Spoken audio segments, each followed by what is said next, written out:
Guys, we love to camp and we love the outdoors. What is a problem, however, is when you have an issue keeping the outdoors from getting into the indoors. That's the topic of today's video. Recently in the camper, we had a mouse problem. Kind of like this little fella right here. Hey, buddy. We're thinking about changing the name of the channel from Wines, Pines, and Canines to Wines, Pines, and Rodentia. So we're going to talk about how the fella got in, the kind of damage he caused, and what we had to do to make it right. So that's today's video. Now let's play a game. We're going to be hiding the mouse in 4 different spots.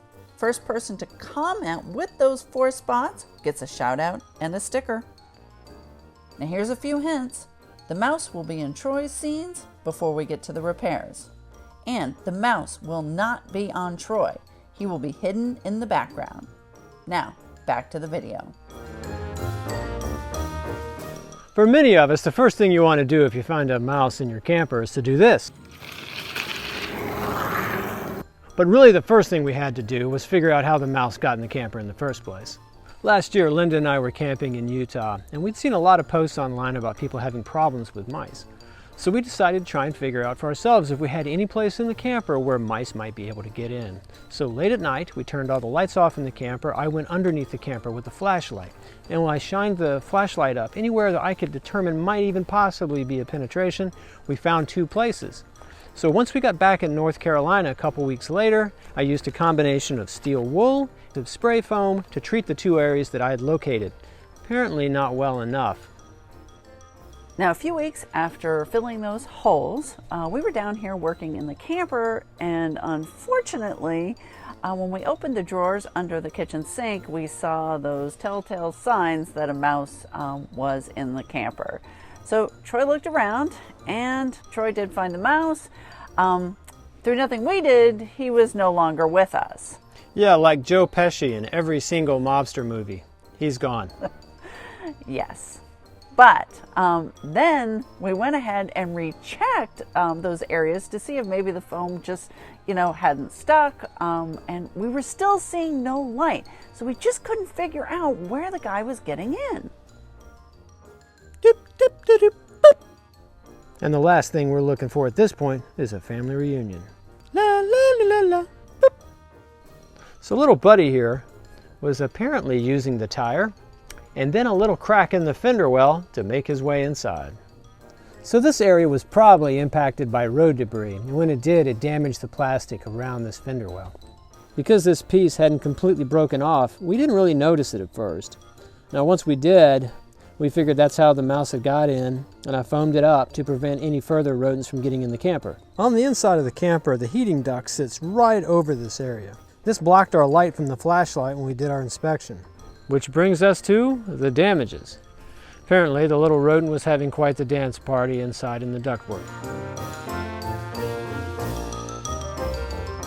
Now we figured out that he was actually in the heater vent because one day I was down here filling Desi's water in the water bowl, and I noticed this white fluffy stuff in the heater vent that comes out right here in the kitchen.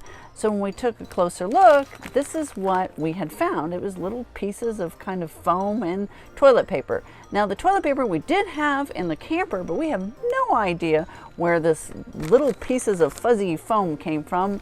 Not sure if he brought it in from the outside or if we still have yet to find another spot that he was in.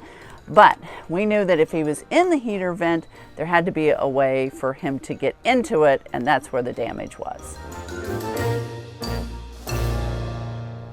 Yeah, he made himself quite at home.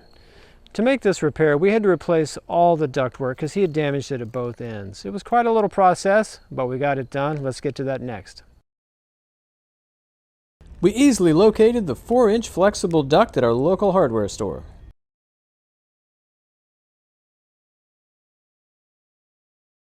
I started by removing the duct in the kitchen. A couple screws and some duct tape, and it was free.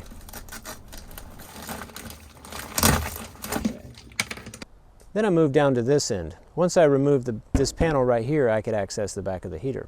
Just a few more screws at this end, and it was free. There's also a little collar that threads into the back of the heater. At this point, I just yanked it out, being careful not to let it get caught on any kind of wires. Putting it back was a little bit more challenging.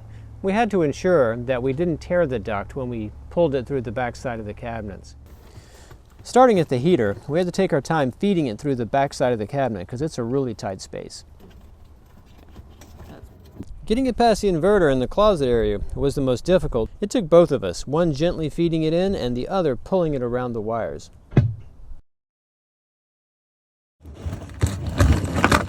Okay, wait, hold on. I do see your hand, but hold on. Don't do anything else.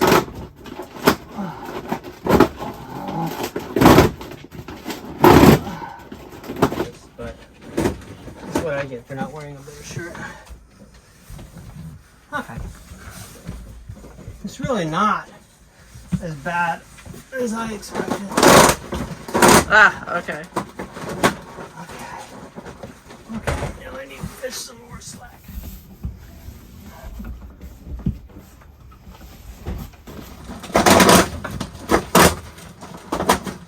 Alright, we must be reasonably Yes, close we now. are. I think we're actually pretty good. So to wrap this thing up, I used HVAC tape at either end and a couple screws to fasten it in, and we were good to go.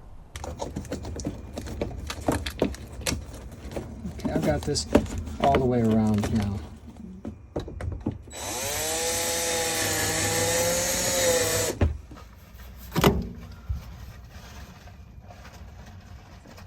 So, that's it. Yeah. Repairs are complete.